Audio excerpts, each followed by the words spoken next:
Good evening. I'm Elaine Ryan, President of the Junior Board of Children's Hospital Foundation. On behalf of the Junior Board, welcome and thank you for joining us for Dine Discover. Tonight is the first Friday of November. Typically, I would be greeting you at our annual ball to gather together for an evening of celebration and support of the children and families served by the Children's Hospital of Richmond at VCU. While we can't be together in person tonight this year, we're very pleased to have the opportunity to come together virtually to hear about the exciting developments at CHOR and to raise funds for your new Children's Hospital of Richmond at VCU.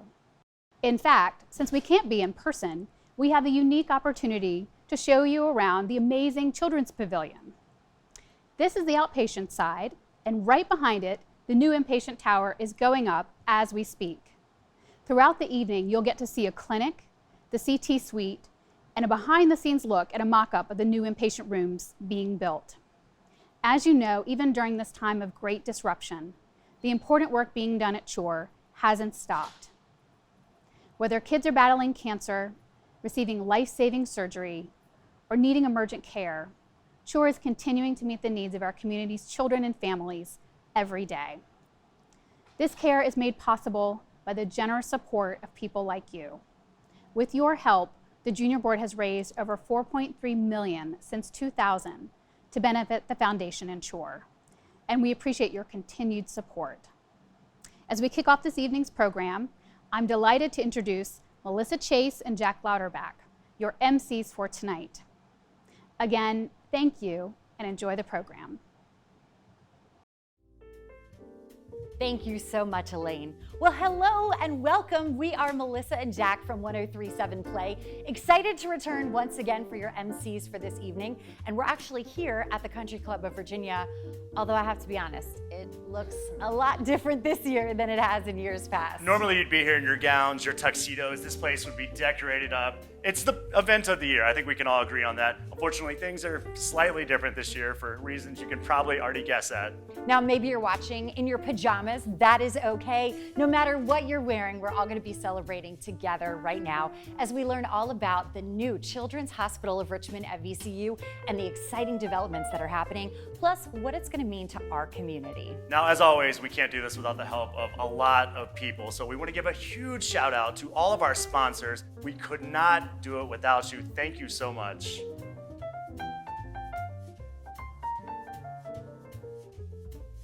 Now for tonight's program, you should all have your meal you picked up today, all your wine pairings. We are going to get started with the first course. So excited for this. I know you may have already tapped into the wine a little early. That's okay, but we're going to learn more about it. And we're going to be meeting with Lauren Moore, who is the CEO and President of Children's Hospital Foundation, to find out more about these programs in our community.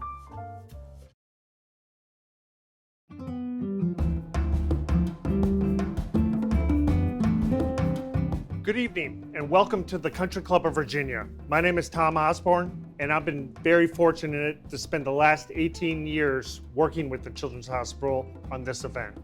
And we're so excited to bring you a wonderful paired dinner tonight with two incredible wines. I want to take this opportunity to introduce Scott Wilkes, who's the fine wine manager with Lux Wines. Scott is going to take us through our pairings this evening and tell you a little about the wine. Hey, thanks, Tom. Appreciate it. Cheers. Cheers. And cheers to the Children's Hospital. It's an honor to be part of the event this year. We have selected two wines that I think are going to pair beautifully with your meal tonight. And the first wine that we're having is the Puripan 2018 Soave. Puripan Soave is a legendary wine from the Veneto region. Puripan has been making wine, the family's been making wine actually in this region since the late 1800s, but it really came to being well known throughout the world in the early to mid 1970s when Leonildo Puripan started making wines that were against the rules. The Soave region was known to make very easygoing, very lovely white wines, but at a very affordable cost with not too much complexity. But this man and his family did something revolutionary at the time. He started making single vineyard Soave. He started making Soave aged in oak and making a wine that had a character and a level of complexity that was pretty much unknown for the region. Starting back then, whether it was Robert Parker or Ian DeGatta, the critics really started taking note of his winemaking skills, and he started being heralded as one of the best white wine producers in all of Italy. Let's give it a taste and see what you think.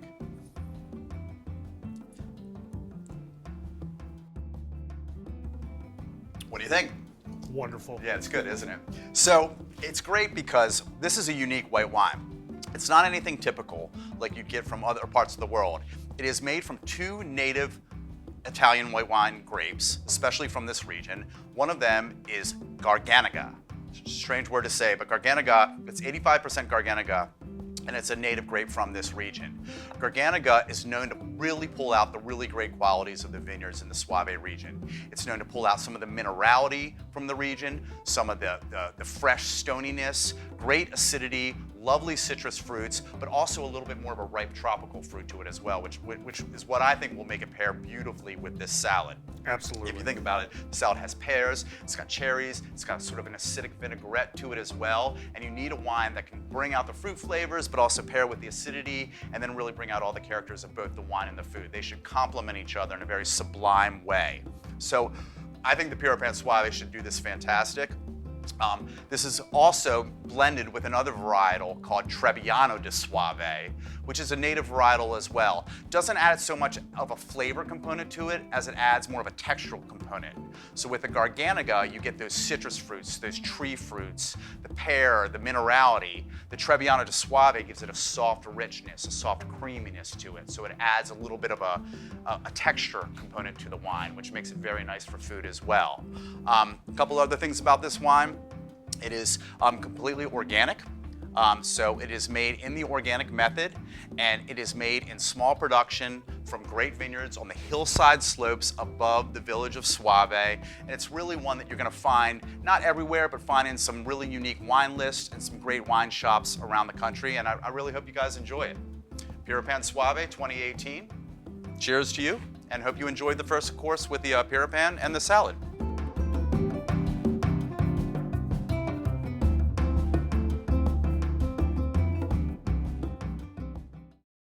Welcome to Dine Discover. While we wish that we could all be together tonight, I am so proud to be coming to you from the fluoroscopy suite at the Children's Pavilion at the Children's Hospital of Richmond at VCU. We are so thrilled that you've come to be with us tonight. It is because people like you support the Children's Hospital through this event or other events or through your own personal philanthropy that we can bring spaces like this for our children. And what wonderful spaces they are. If you think about coming for a procedure and you're a child, that's a scary thing. It's scary as an adult. And because of spaces like this that have the whimsical, childlike environments that we want for our kids, that we can do the best for them and we can reduce that stress and help care become better. That's why I'm so thrilled that in 2023 we'll be opening the Children's Hospital Inpatient Tower. Again, largely because of the impact of our community and people choosing to give, so that all of our spaces can be like this. We are so grateful to you and your families who have chosen to be with us tonight, and we're so grateful for your support. The impact is incredible, and it's not just spaces, it's in bringing physicians, it's in fueling research, and it's in making this wonderful care possible, all for the things that we care about most, our kids, our grandkids, the children of our community. Thank you so much for being with us tonight. Enjoy your meal and the program. It's hard to describe the impact that we can have on these children. So we want to take you inside of their world and let you see firsthand what it's all about.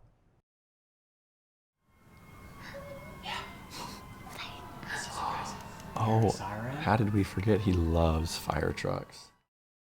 We were there for a hernia repair surgery. We had mentioned to him that we had noticed some blood in the urine just the day before and some other issues that we had emailed him about. And so he ordered some ultrasounds, and then within about an hour he told us that there was a tumor that we were not expecting to hear about. I was a mess and in tears because all I heard was my son had a tumor, and that never sounds like good. We're looking at possible a Wilms tumor is what they explained to us, and that was common in children. It was common in kidney cancer.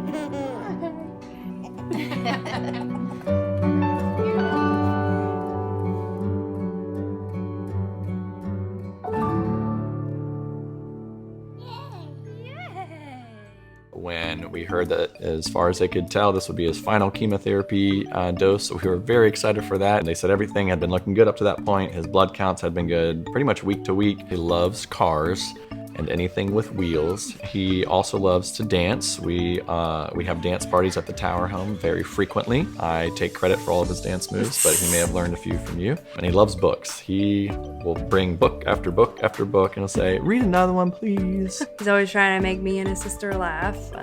He's like, and he'll do anything to make you laugh. He's his sister's best friend. He adores her, and that was really cool to see. Like throughout treatment, like he couldn't be around a ton of kids, so him and his sister just created this like beautiful little friendship and bond that was like so sweet. Everyone from doctors to nurses to care partners to receptionists, like everyone was so personable, so compassionate, getting down on Omi's level and talking to him like a little person, and the nurses letting him like help with the treatment and help with like things because he wanted to be a part of it and he thought it was cool. He had chemo every single Friday and he was the joyful one. He was smiling, he'd still dance, he'd still be kind and playful. He taught us a lot about joy in the midst of very difficult times, probably the hardest time that we ever went through.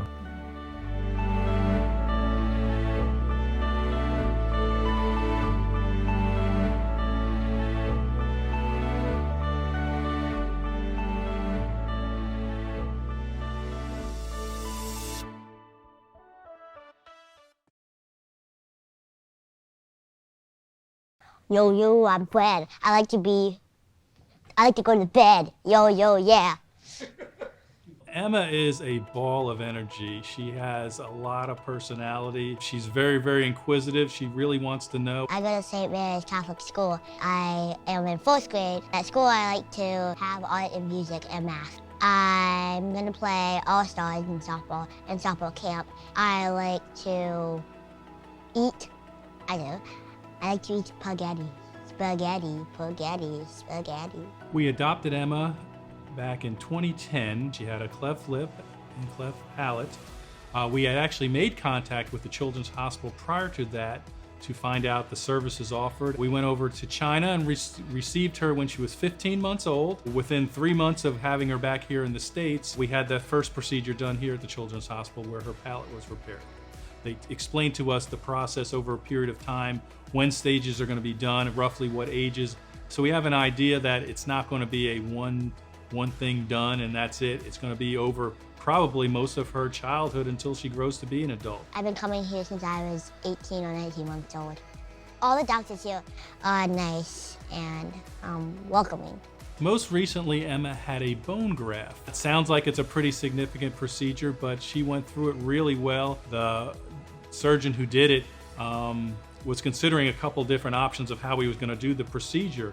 And he even asked Emma what she thought about it. And of course, Emma being Emma, the personable one, she had a million questions. He was very patient. He explained everything to her. In past cases, they'd given her a sedative to calm her down, and she didn't like it because it kind of made her feel strange. So she asked if they could skip it, and they said, okay, but it's going to be a little bit harder. And they said, well, what if we give you an iPad or something to distract you? And she said, oh, that would be great. Well, within 30 seconds of getting the iPad, she figured out how to take pictures of it. So every nurse, doctor, anesthesiologist, everybody who came in to see her, she made them stop. She took a picture of them and, they posed. They were so patient and grateful. From what I understand, once they got into the operating room, they actually looked at the pictures and got a good laugh out of it.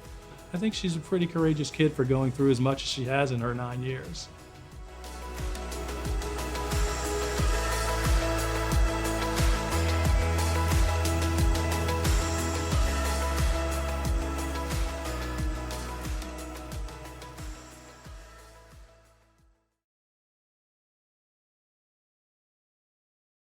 When Alex walks into a room,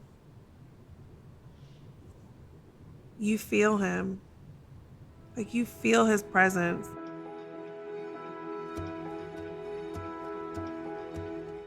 Alex had years of stomach issues. He was vomiting constantly. He loved eating. It wasn't an issue with eating, it's just a really hard time keeping food down and just stomach pain all the time. He got really sick a few years ago, so I took him to the emergency room. They did a CAT scan and found that he actually had a lesion on his esophagus, right where his esophagus emptied into his stomach. So we were referred to Children's Hospital to see a surgeon. Alex had a congenital cyst, so he was born with it. It developed in utero. We found out that it was growing at that time pretty rapidly, so we moved forward with surgery. We came in Children's Hospital to open arms. It was a very tense day, even leading up to that day. I mean, it's your child. You know, you never really think about your child having to go through surgery. It's always us or the grandparents or another relative, but it's never your child. Alex, you know, he was apprehensive. He was very apprehensive, but like I said, the nurses, the doctors, the anesthesiologists, everybody who came to him made him feel a little bit more comfortable. And by us seeing him being that comfortable, it eased a lot of our anxiety in that situation. Kids are resilient, and Alex is one of the resilient ones. I'm Alex and I'm 8 years old. I'm in 3rd grade. I love recess, resource, mostly PE. I play baseball, basketball, soccer is my favorite, and baseball. And I can't play football. That's what my brother does. I can't handle it.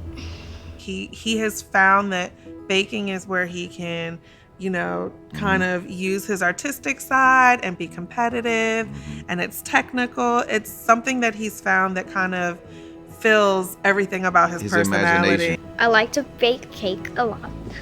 Vanilla, chocolate, I kind of like strawberry. It's so fun just baking a simple cake.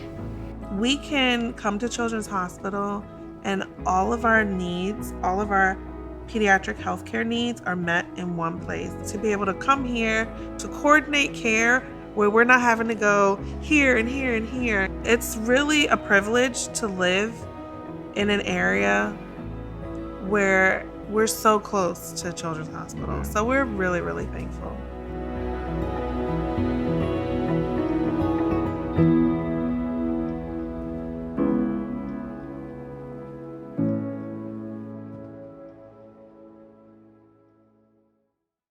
So impressive and so moving.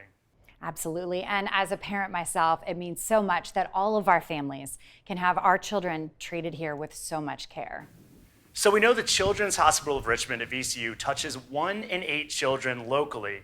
That means this new inpatient tower is only going to broaden our ability to help serve these kids and their families. Absolutely. So we invite you to join us now by uncorking that second bottle of wine if you haven't gotten into it already, joining us for the second course as we sit down together and learn more about the future and the developments happening with the new Children's Hospital of Richmond at VCU.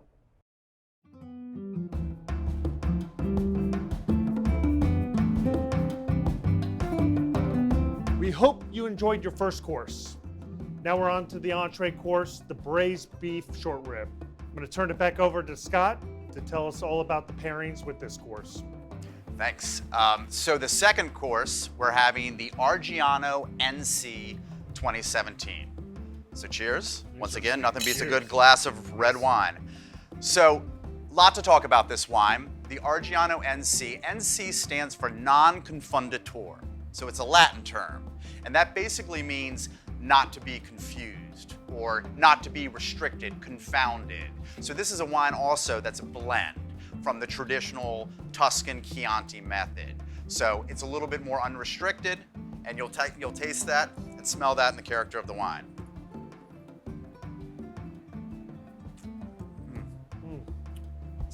See what I mean? Wonderful. Big, bold, and rich, but also balanced and elegant at the same time. Hard to do both at the same time, but good winemakers can do that. And basically, what you have in the Argiano NC is you have another blend. This is a blend of 3 grapes. The predominant grape in this blend is 50% Cabernet Sauvignon. But you also have a little Merlot, about 30%, and Sangiovese. So from the cab, you're gonna get more of the dark fruits, some dark black cherries. Also, especially in Italian cab, I always pick up a little bit of like an olive scent to it as well. Think about the terroir. Think about what's in the vineyards in Italy. You have gobs of grapes growing everywhere, but they're surrounded by olive trees. So you get that in the air, you get that in the soil. But also from the Merlot, that's when that jammy, plummy fruit comes through. And that really picks up nicely in this wine, I think.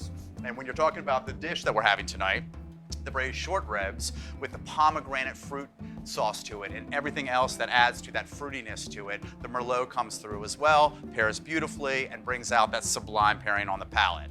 And then last but not least, you can't have an Italian Tuscan red wine without some Sangiovese. Sangiovese, literally translated, means blood of the gods. It's a grape that, going back to the Roman cultures, they revered this grape as their sort of flagship grape to make their best wines. So they named it after their honor of their gods. Sangiovese is lovely. It's got more savory qualities to it. That's what brings out the elegance of the wine. And you also get a really nice sort of like spice component to it. That gives it that great juicy, great acidity, great freshness to the wine as well. So you have the darkness of the Cab, the jammy, plummy quality of the Merlot, and then the savory brightness of the Sangiovese, all coming together for one really nice wine. This is a great wine from an estate that's been making wine since literally the 1500s, back in the time of the Renaissance.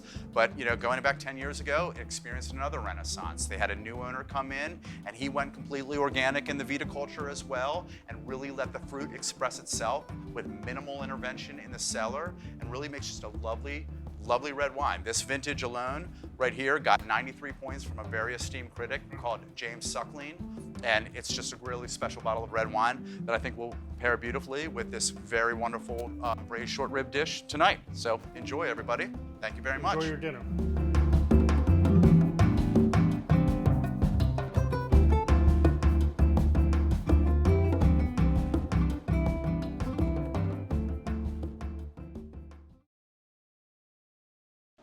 Good evening. It is so wonderful to be with all of you this evening at our Dine Discover event.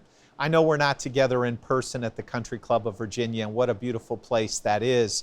Chrissy and I have so enjoyed the previous couple of years and being a part of that with all of you.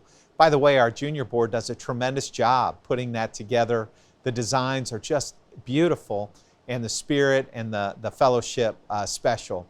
This evening, we're excited, though, to have this virtual event and really highlight for you and showcase some great work behind the scenes as we really are building this new inpatient children's hospital. It is happening, and it's such a blessing. We see it coming out of the ground, and actually this evening we're going to have some fun and show you some behind the scenes. You'll get to meet some of our wonderful team members and hear from them what they love about the design of the new children's hospital, what it's going to mean for our families, for our care teams, and absolutely for our community. I also want to let you know what you do for us each and every day, the support you provide, the faith in our teams, all of it matters, and we feel it. And you're cheering us on, inspires us to do even greater things. So as we look forward, and we are so excited about the new children's hospital and the inpatient Wonder Tower, what a wonder it will be to see all of the smiles for our kids and our families. And we hope you have a wonderful evening tonight and enjoy this time with all of us. We are absolutely grateful for all that you do.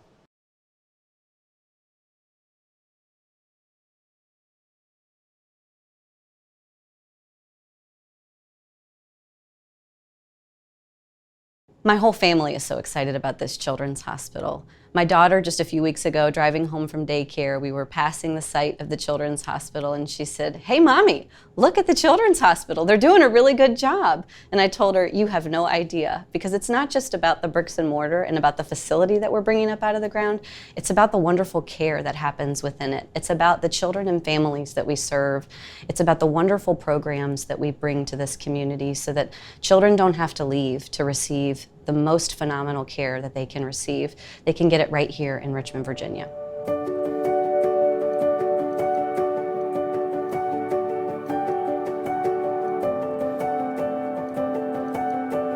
Right now, where we're standing is a semi-private room on Main 7. Now, currently, our pediatric floor is within an adult hospital. So we're in the main hospital, which is just part of the main hospital building, but we're just one floor within a larger hospital. We have a total of 33 rooms with a capacity of 49 beds. That means there are 16 rooms that could be shared between patients or families. We have, as you can see behind me, a small space where actually 2 patients can share this space. We actually would bring 2 beds like this into the room. We actually would put 2 recliners in the room for our parents, and we have 1 small shared bathroom for our families. Some of the rooms are actually, bathrooms are actually shared between patient rooms, similar to what people call a Jack and Jill setup in a regular home. That does create some interesting interactions at times. This is our playroom for the younger kids, so our preschoolers, toddlers, and early school age kids, where they can come and have a space to still be a kid while they're here in the hospital. We definitely play a lot in our job, but when we are playing, we're doing so much more than just playing a board game or a card game. We're also talking to that patient, getting to know them, figuring out what their fears are, figuring out how they're doing in their hospitalization. A lot of times it's through a game of cards that a kid will tell you, hey, I'm struggling, I'm really anxious, I miss my friends. So when we're playing, we are always making our assessment as well and talking to the kid to help learn what they're going through and how we can support them while we're here. So we're in the pediatric ER right now, and the space we're in right now is our fast track space. While we're in the critical care hospital, our inpatient pediatric colleagues are in the main hospital up on the 7th floor. And all of our outpatient clinics, our outpatient ORs, procedure rooms, those sorts of things, they're blocks away. The bed space that I'm standing in right now, granted it's sort of a lower acuity bed space, but it's very small, it's cramped. So when you have a mom who's got a stroller, or maybe 2 strollers, and a toddler running around, and a care partner trying to get vital signs, and a nurse trying to give medications, and a resident and an attending, there's nowhere to do any of that a lot of times. We're making the best with what we have, and we give exceptional care. No doubt about that. We give world-class care. I love working in the ED because I get to do medicine from one extreme to the other. So I get to take care of the sickest child. I get to interact with folks on the worst day of their life, try to help them through that. And then I can turn around and walk into another room and interact with a mom who's a first-time mom who just doesn't know why her baby hasn't pooped in 2 days. And I can sit down with her and I can talk her through just normal newborn care, what to expect, reassure her that there's nothing wrong with her baby, and get her home.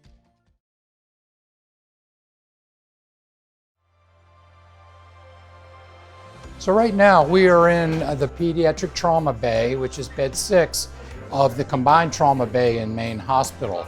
And all around me are all manner of things specific to the injured child, all sizes, no matter what the age of the child. In this bay, critically ill children come, and we do an initial assessment, and in that assessment decide exactly what they need. And as we know, you can't predict that, it's not predictable. But the beautiful thing about this is that the institution has committed the resources to us to be ready for something that may not happen in a given day or may happen 10 times in a given day.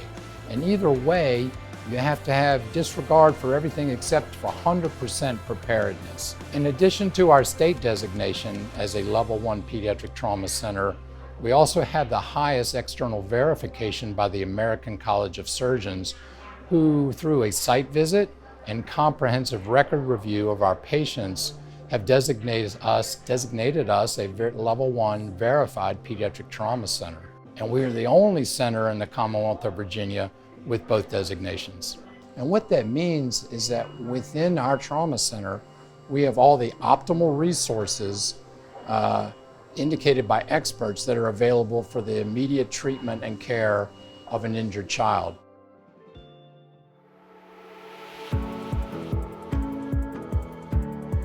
One of the things we realized early on was we had to correct the outpatient locations first.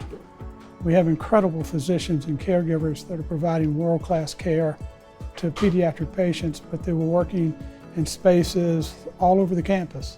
So with the opening of the Children's Pavilion, we were able to coordinate that care, put all of it into one facility And a beautiful part of that is we also have parking right in the facility, which has always been a question of people coming downtown. Since 2016, when the pavilion opened, what we have seen is really a space that is really designed for children and families. I think that the brightness that the pavilion has, the interactive floors that we have, the interactive walls that we've tried to really infuse that dose of fun into what can sometimes be a very scary time for children. Then we realized that once we finished that, we were not providing the inpatient experience that our patients and our families deserved. And so we started a process several years ago about looking at how we could make this happen. So what is so great about the Children's Hospital and having a freestanding Children's Hospital dedicated to the care of kids and what they need is that we can bring everything that we need all under one roof. You think about being a level 1 trauma center and what that brings. We will have a helipad on the roof and an emergency department and trauma bay that will be accommodating all of that good work that needs to happen for those children. It's difficult to design something when you don't really understand what it's going to actually feel like and how big or small a space is. Together with our design partners from HKS and our construction team, our construction partners from DPR and JLL, we really designed and developed this mock-up space, which is full of cardboard but life-size replicas of what each unit is going to look like. I'm standing right in front of one of the interprofessional care team spaces, and we are really surrounded by essentially, a mock-up unit. Here we are in one of our acute care rooms that will be in the new Children's Hospital. And so from children to parents to grandmas and grandpas, all kinds of people have come and touched this room and helped us really think about what is the right, best thing that will help bring smiles and healing and hope to the kids that we serve. The thing that I love most about this project is that it is not just designed by builders, it's designed by the staff that work here every day. There's been great engagement from all specialties that actually take care of children from start to finish. What does it need? What do we need? What are we going to be needing in each of these rooms, each of these floors? How are we going to set it up? We've held community design fairs where we've invited children in to help us identify which themes and colors and shapes resonated most with them. I will tell you, having our parents at the table as we have continued to design and develop this building, and to hear them say to us, "You got this right," means a lot to me, because I know that they are looking at this through the eyes of their children. The architects can design beautiful buildings, but if it doesn't meet the needs of those that are seeking care here, we fail. When we open up, we will have a total of 72 private rooms, 24 in the PICU and 48 on the acute care pediatrics side. When our families come in, they'll see that there's a dedicated family space, there's a dedicated patient space, and there's a dedicated nurse's workspace. And what that does is it makes a better experience for our families. And every one of these rooms are built out with private restrooms, with natural light that the families can get that experience. And actually the size of the rooms are fairly large. They're amongst the largest in the country at over 330 square feet each. And can you imagine a place for dad to sleep at night because he doesn't want to leave his child's bedside? A table for mom to check back in with the office, or FaceTime with grandmother and grandfather to tell them how their child is doing, their grandchild is doing. The pediatric emergency room will be housed within that facility, which will facilitate the transfer of patients who happen to need to be admitted. They will just be taking an elevator ride up to their room and staying within the same building. From a space standpoint, we'll be miles ahead of where we are right now. If I could walk you to the trauma bay right now, you would see that it's probably 400 feet away from us right now. It's not a small walk, particularly when I have other patients here. In the new ED, I'd be looking at the trauma bay right now. I'd be sitting at my workstation, trauma bay in front of me, all of my rooms around me. You know, the thing that really differentiates a children's hospital are the unique things that augment children's care. They're the spaces for play. They're the spaces that provide distraction, because when you come to the children's hospital, you might be scared. Right now, we have pediatric patients all throughout the different floors of VCU, but we are so excited that in our new children's hospital, every single floor will be pediatric focused, which means every single floor will have multiple playrooms for different ages of kids, and every single unit will be designed with kids in mind, thinking about what will make them feel comfortable, what will make them feel less scared. I think it's not just about the building, right? It's about the people who are here to deliver care to our children and families. And their mission is really designed all around the care of children. The building itself is great, but it's also the people that make that building come alive. I think about our physicians, our nurses, our clinical teams, our administration. All of the staff members are so devoted to caring for kids. This is what they love to do. They wake up each and every day and they think about how they can help another child and another family.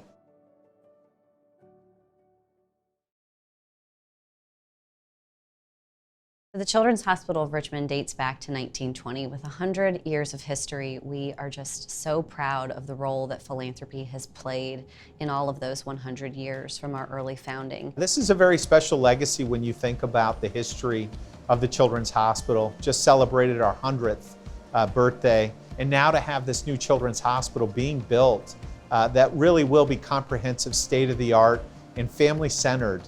It really is something that is just very special and cherished. What's so exciting about this is we get to invite our community to join us in this once-in-a-lifetime opportunity to build a freestanding children's hospital for the kids in our community. They're our most precious asset, our kids, and we want to defend the childhood and the life that they will have long into the future. And that's what a children's hospital does. I think having the community support as we design, develop, build this facility is just incredibly important to me. We can't do this without the support of the community, whether that is in spirit or in donating dollars. So this has been the dream of our community for 3+ decades, 4 decades. To have a children's hospital that is freestanding, that is dedicated to the care of children. We are so excited about the opening of our new children's hospital in a couple of years. It's exciting that in the new hospital, we'll all be in one place with everything dedicated to the care of children. It's really all for the kids and nothing but the kids. Often you'll be in the building and you'll see children smiling as they see the construction that's happening through the windows. Families that I talk to every day talk about how excited they are for our new building, and that really gives me joy. That's what makes me come to work every single day, is that we're building something for the future. This is honestly a dream come true, and I feel like this is what will complete that patient experience for families and children. One of the things that I think about each and every day is what this new facility is going to mean for our families. Literally an entire city block dedicated to the care of kids. It's going to be a game changer for the city of Richmond. And as a mom with 2 children who brings her kids for their care here, it's just an incredible boon for this community. And I'm so proud that we're going to be building it, and it'll be opening in spring of 2023.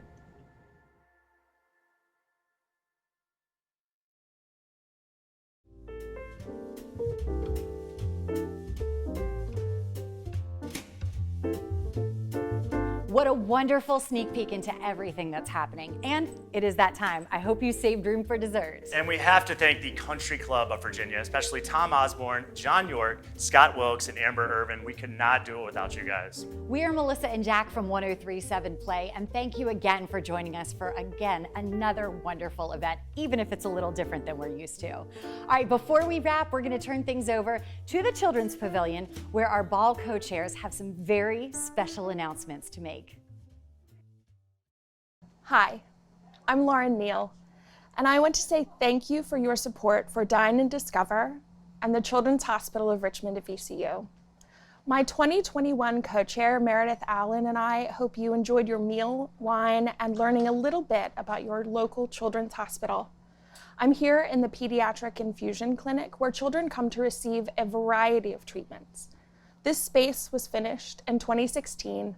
It's bright, airy, and gives a great view of downtown Richmond. The Children's Hospital of Richmond is and always has been for all children. It's for the little boy who falls down the stairs running too quickly after his grandmother, the little girl whose nose will not stop running and an allergy test is the next step, and for me, their mother, who was once a confused, and though I wouldn't have admitted it then, scared teenager who was lucky enough to find a team of doctors ready and willing to find an answer. I'm glad that my mom, a longtime member of the junior and senior boards of the foundation, knew about this special place. I am eternally grateful for the help I received, and I am blessed to be able to return the favor by helping further the cause of children's health care in Richmond.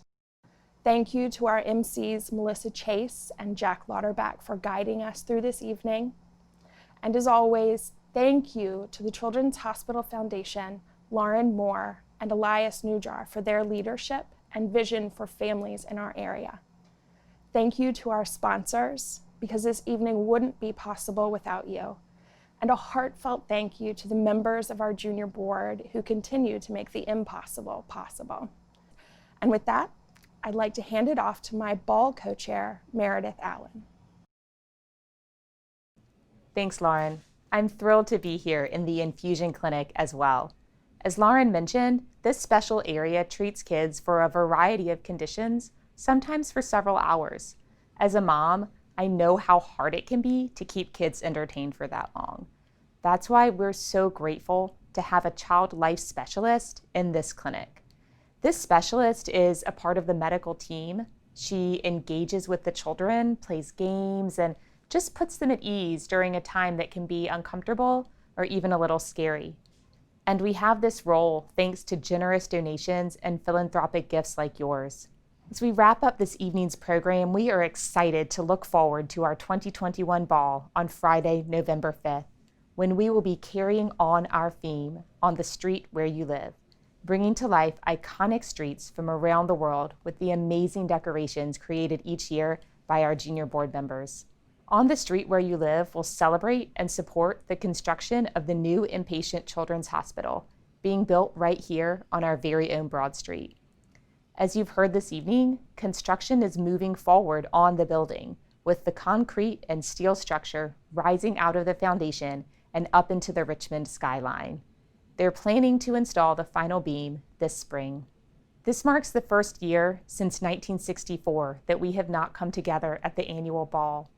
While we have missed the opportunity to greet and thank each of you in person, we are grateful for your engagement this evening and look forward with hope and excitement to greeting you in 2021.